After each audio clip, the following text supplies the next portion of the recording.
Reese's Peanut Butter Cups are the greatest, but let me play devil's advocate here. Let's see. So, no, that's a good thing. That's definitely not a problem. Reese's, you did it. You stumped this charming devil. This episode is brought to you by KPMG. At KPMG, innovation is the go-to state of mind. Their visionary thinkers and advanced technology help you see beyond the now, uncover new insights, and turn them into opportunities. KPMG can help you leverage the value of data and drive transformational outcomes through innovation. To explore their thinking, go to kpmg.us.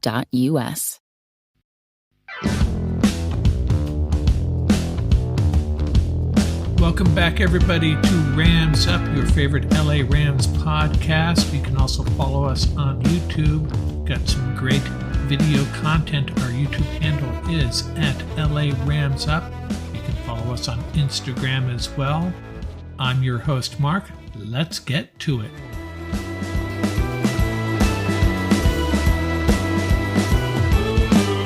Welcome back, Ram fans. Episode 153. Wildcard weekend behind us. Looking forward to the divisional round. We are going to take a look at each of those games in our second segment. We only got two segments today.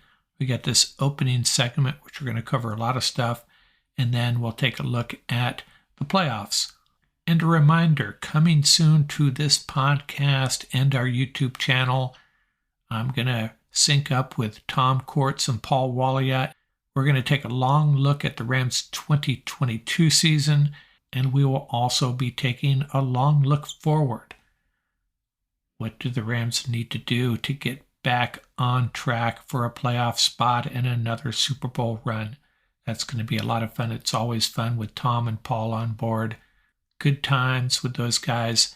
We will be recording that probably this weekend and sharing it with you all soon thereafter. And also a reminder, please check out our YouTube channel and subscribe.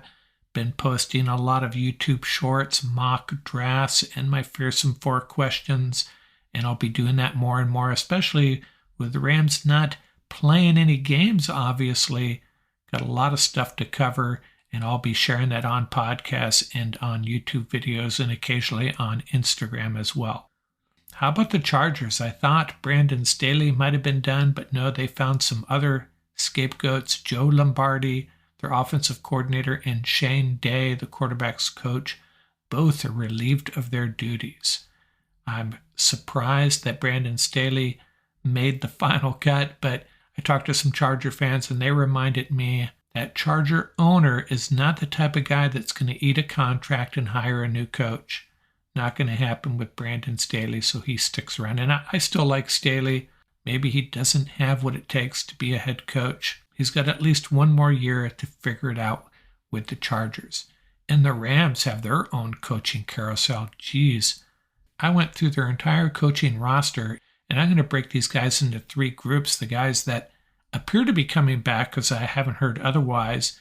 It's obviously Sean McVay, Chris Beek, one of the linebacker coaches, Thad Bogardus, an outside linebacker coach, Nick Jones, Zach Cromer, and Jake Peets, all offensive assistants, and Zach Robinson, the quarterback's coach and passing game coordinator, and Eric Yarber, the wide receiver coach.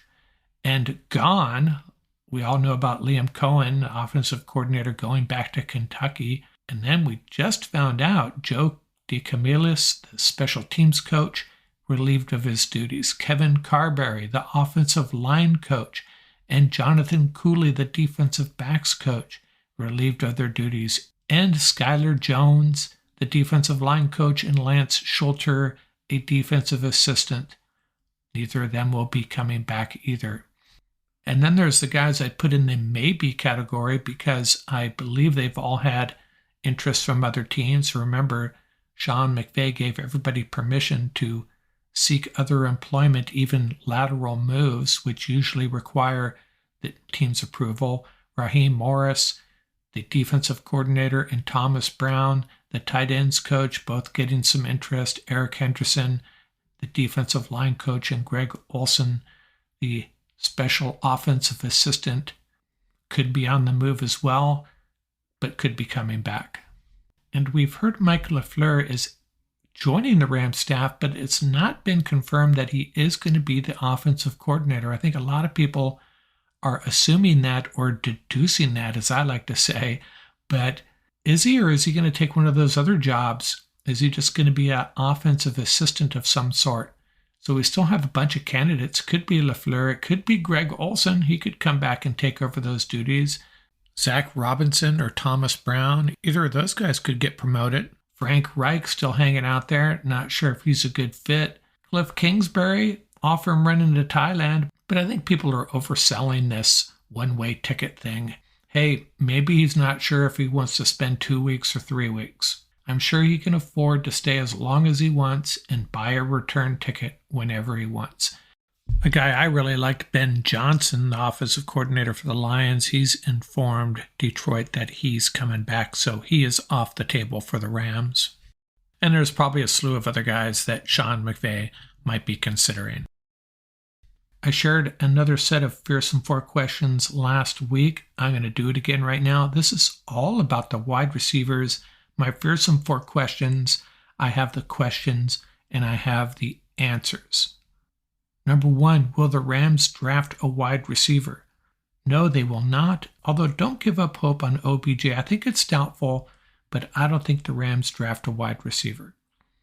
Question number 2, will Brandon Powell be back? I don't think he will. I'd love to have him back. I think he's a very reliable punt returner, but he wants to be a wide receiver. And when everybody comes back healthy, Cooper Kupp, Allen Robinson, Ben Skowronek, Brandon Powell will not be getting snaps on the offense, especially with Tutu Atwell developing. So, number 1, the Rams have bigger fish to fry than trying to figure out how to sign Brandon Powell. And number 2, I think Brandon Powell wants a chance to be a wide receiver someplace. Question number 3, who will be the Rams' top 3 wide receivers next year? I'm pretty much settled on Kupp, Jefferson, and Robinson in that order. They all come back healthy, and they all have solid years. Well, now, what about Tutu Atwell? He'll definitely be a bigger part of this offense, but I don't think enough to break into that top 3, Kupp, Jefferson, and Robinson in that order. Question number 4, how many receptions will Lance McCutcheon have next year? Well, sorry to be the bearer of bad news, but it'll be less than 10. It could very well be 0. I'm not going to give you an exact number, but it's going to be single digits, folks. Those are my Fearsome 4 questions. And it's not the best time of year to do a who's pumped, who's pissed, who's perplexed segment where I take the pulse of fan bases around the country. Some of them are just too obvious, but let's take a look at the playoff teams that were eliminated last week. 2 fan bases just have to be extremely pissed. The Chargers blowing a 27-0 lead. They have a great offense, a great young quarterback. They added so much talent on defense. They go on the road and they get up 27-0 and they fall flat on their face and they're done again. And that whole fiasco with Mike Williams does not help. Having him hurt in the second half of a meaningless Week 18 game and unavailable for that playoff game, unexcusable. And I have to say, I'm not making assumptions about the Charger fan base. I was texting a few after that game, and trust me, they were pissed. And I'm not one to rub it in. I go easy on fans that lose heartbreaking games like that. But didn't take much prodding. They were universally pissed. And the Minnesota Vikings, they looked so good early in the year. Or did they really? Was it a mirage? And it's starting to look like it was. Kirk Cousins can't get it done. Justin Jefferson shut out in the fourth quarter. They lose at home to a team that most Vikings fans will tell you a team they should have beat. Chargers-Vikings fan bases are pissed. And who's perplexed? The Dolphins and the Buccaneers both have to be pretty perplexed. And they're perplexed because where do they go from here? 2 pretty good rosters, but 2 quarterbacks that you don't know if they can come back and play at that level. Tom Brady, he should have sailed off into the sunset a year or 2 ago, in my opinion. What does he do now? Is he really going to come back and expect to take this Buccaneer team back to the Super Bowl, because anything short of that is a waste of Tom Brady's time, right? But Buccaneer fans have to be thinking, well, if not Tom Brady, who? And the Dolphins have the same issue with Tua. I think he'll come back and play, but have to have some real long-term concerns about his health. And again, if not Tua, who? And the one team that was eliminated that's probably pretty pumped, even though they got eliminated, is the Seattle Seahawks fan base. They came into this year with such low expectations. The over-under win total for the Seahawks was 5.5. They sneak into the playoffs, probably didn't deserve it, but they did sneak into the playoffs, and they go on the road and play the Niners tough for one half, and they get blown out. But if I'm a Seahawks fan, I'm still pretty pumped about the future. Geno Smith looks like he's a real NFL quarterback, and they have all those draft picks that they picked up from the Broncos. Seahawks are in a really good spot right now. And I'll just touch on the Ram fan base real quickly. I have to say, as a Ram fan, I'm kind of pumped right now.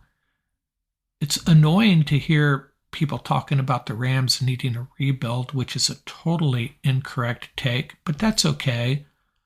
We'll let them sleep on our Los Angeles Rams. I'm pretty pumped about our prospects next year. Sean McVay's coming back, and along with an overhaul of the coaching staff, Aaron Donald, Cooper Kupp, Jalen Ramsey, all these guys coming back. Cam Akers looking great at the end of the year. Bobby Wagner having an incredible season.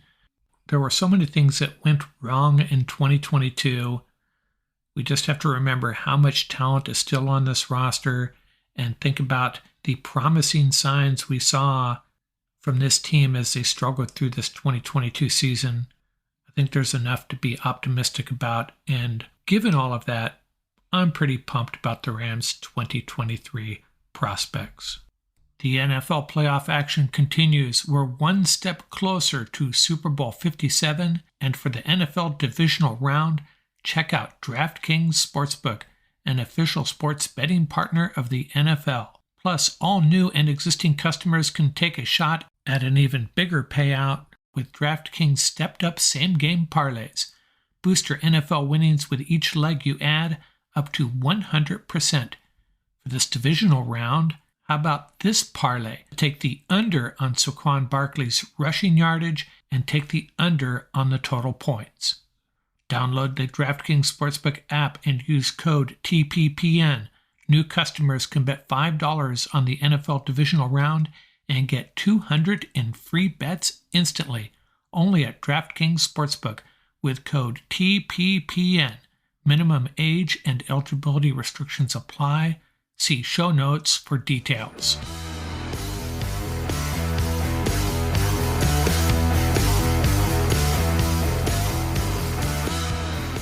Wild card weekend behind us. Let's take a look at the divisional round. Things are starting to get real interesting.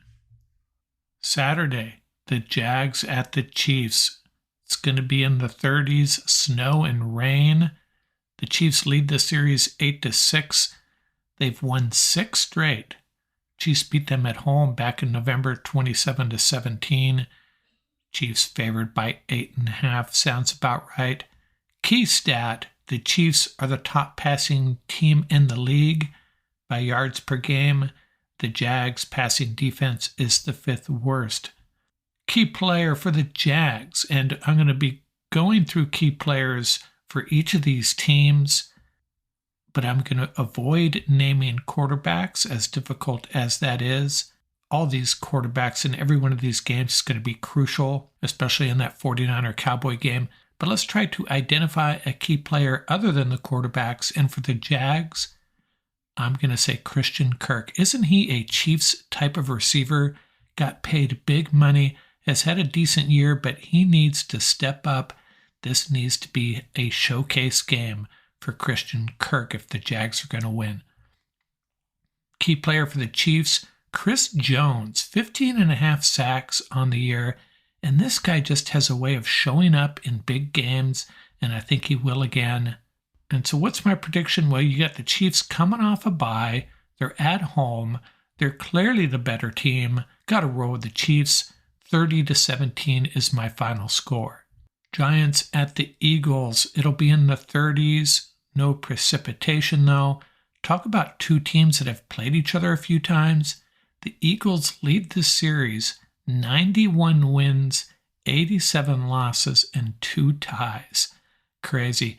The Eagles have won 3 straight, including both games this year. One just a few weeks ago, 22-16, and that was without Jalen Hurts. Key stat, 2 of the top rushing attacks in the game, both of them at about 147 yards per game, and that's because both quarterbacks really contribute in the running game. And yes, Daniel Jones has really evolved into part of that running attack for the Giants. Key player for the Giants, it's got to be Saquon Barkley. The Eagles held him to 28 yards rushing on 9 carries the last time they played. He's got to do better than that if the Giants are going to have a chance. Key player for the Eagles, how about A.J. Brown? The last 6 games, 665 yards receiving. 2 of those games were against the Giants. A.J. Brown could really be the difference in a game like this. 2 divisional rivals that know each other so well. The odds, Eagles by 7.5. That might be a little bit high. The Giants, the surprise team of the year, I didn't give them credit. I am now. But do I think they have a chance at winning? Well, yeah, they have a chance. But the Eagles, a week to rest, that's going to be the difference in this game. I'm taking the Eagles 31-17. On Sunday, the Bengals at the Bills, a rematch of that no contest game. It's going to be in the 30s with snow likely in Buffalo. The Bills lead the series 17 wins, 15 losses. They sort of kind of played in Week 18. That was a no contest. Prior to that, they hadn't played each other since September of 2019. The Bills won that one at home 21-19. The Bengals O-line has to be a concern, suddenly down possibly 3 starting offensive linemen. This game could come down to who is more special, Joe or Josh. I'll take Joe on most afternoons, maybe not this one though. Key stat, 3 of the last 5 games, Joe Mixon held to under 30 yards rushing. And with that offensive line banged up, may not be a good day for Joe. Key player for the Bengals, well, with that offensive line banged up, they're going to need Hayden Hurst to step up, help out that offensive line blocking, and be Joe Burrow's security blanket if protections break down. Hayden Hurst, not really a key guy in this offense. I mean, you got Jamar Chase, T. Higgins, Tyler Boyd. This is a really good offense. Maybe Hayden Hurst can do something special to make up for that banged up offensive line. Key player for the Bills, Matt Milano had 2 sacks last week. He's really important in defending the run, keeping Joe Mixon in check. He's also great at getting to the quarterback. And with that offensive line banged up, will the Bills send Matt Milano after Joe Burrow more than you would expect? Look out for Matt Milano in this game. Bills by 5, and I'm taking it in a tight game, possibly the game of the weekend.